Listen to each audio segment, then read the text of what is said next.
Hi, my name is James Hunter, and today I want to talk to you about the importance of strengthening the core, having good strength and conditioning in your legs, and why that is important for the purpose of being able to prevent lower back injuries and protecting the lower back area when performing certain types of lifts, whether it be at work or even when you're working out doing certain exercises. It is known that lower back injuries, sprained backs, and those types of issues are one of the leading causes of people missing days from work, and we know this as a fact. What I want to talk about is in my past career and other jobs, I've been at places where they do provide training to teach people how to use proper body mechanics, how to lift things up basically off the floor without hurting their backs. And it's good that they do this. You may watch a video, you may even have an instructor demonstrate. The problem with that is that although people may be able to conceptualize, they may be able to understand what you're demonstrating or what is being taught, and they get it up here. They can conceptualize how to pick something up or how you're supposed to do it.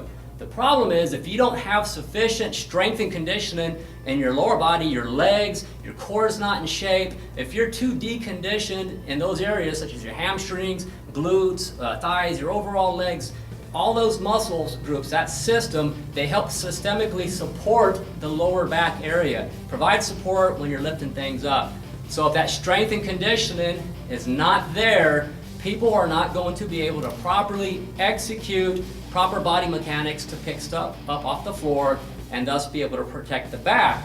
What should happen when we pick stuff up off the floor, I like to think of it in similar terms of squatting or deadlifting because I lift weights on a regular basis. It helps me to think of it. So what I want to do, I'm just going to use this medicine ball right here. It could be a box or whatever it is you have to lift off the floor.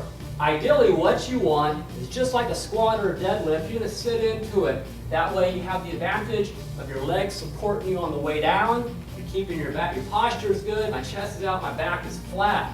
I'm not hunching over. That's what we want to avoid. Poor posture while lifting things off the floor. That's where injuries occur.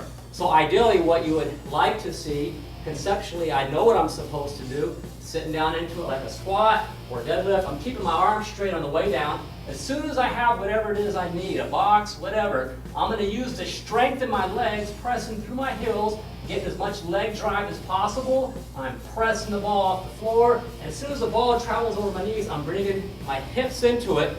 I have that box right up here at waist level, keeping my stomach tight. Now I'm in a position to support the weight, whatever it is I have to carry and lift. And an additional quick tip as it relates to using your legs to help assist with lifting the weight off the floor of the box, whatever it is you're lifting. As I mentioned, pressing through the heels to get that leg drive and then bringing your hips into it. And yes, the lower back is working somewhat, but you're getting support from the legs. Now, the reason I mentioned keeping those heels down and flat is because although if you're lifting something and yes, you're using the legs, if you're too far forward and you're up on your toes and those heels are coming off the ground, what can happen is your weight, the weight of what you're picking up plus your body weight is being shifted forward and pulling you off balance to where now you can have tension on your knee joints. And you also can actually create tension on the lower back, which would defeat the purpose of lifting things safely off the floor. So again, real quick, like what you like to see, I'm going to sit in, arms are straight, sit into it, secure the box or ball, leg drive or leg press off the bottom, bring your hips into it as you come up, just like that. Systemically, everything works together. My legs, hips, and yes, my back is part of that equation. The difference is that when you use proper mechanics, the lower back is getting help from your legs. It's not being overloaded. So here's the problem. Here's how people get hurt on a daily basis. Individuals are out there having to lift things, and here's what happens. If you have someone who has a job where perhaps they're not physically active a lot, but occasionally they may have to lift things, they could get in trouble because, especially if they're typically sedentary otherwise, or they don't do any type of strength and conditioning for their body. So here's what happens.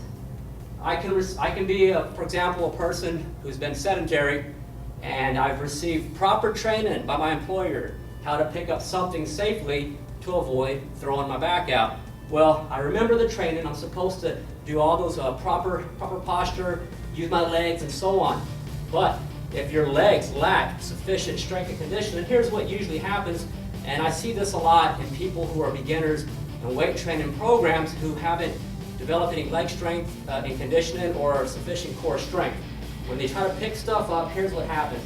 They're going to try to sit back into it and get those legs involved on the way down, like doing a squat. But the problem is, if their legs are really weak, they're going to try to, but the legs can't support their weight, so they lock out. What happens is, they end up using all of the back to heave or pick up whatever it is off the floor. Lower back becomes overloaded, you have an injury, especially when you're lifting things that are, moderately to or relatively heavy for that person. So again, what happens with people who have weak, out of shape legs? They're going to try to use proper form. They know that they understand, they seem to train in the videos. They're supposed to come down, use the legs, but what happens is weak legs can't support the body, so they just collapse and lock out. Here they are trying to pick stuff up off the floor. Now the back is going to probably be awkward now, perhaps hunched, and they're trying to pull, and they pick stuff up. The problem is, it only takes one time.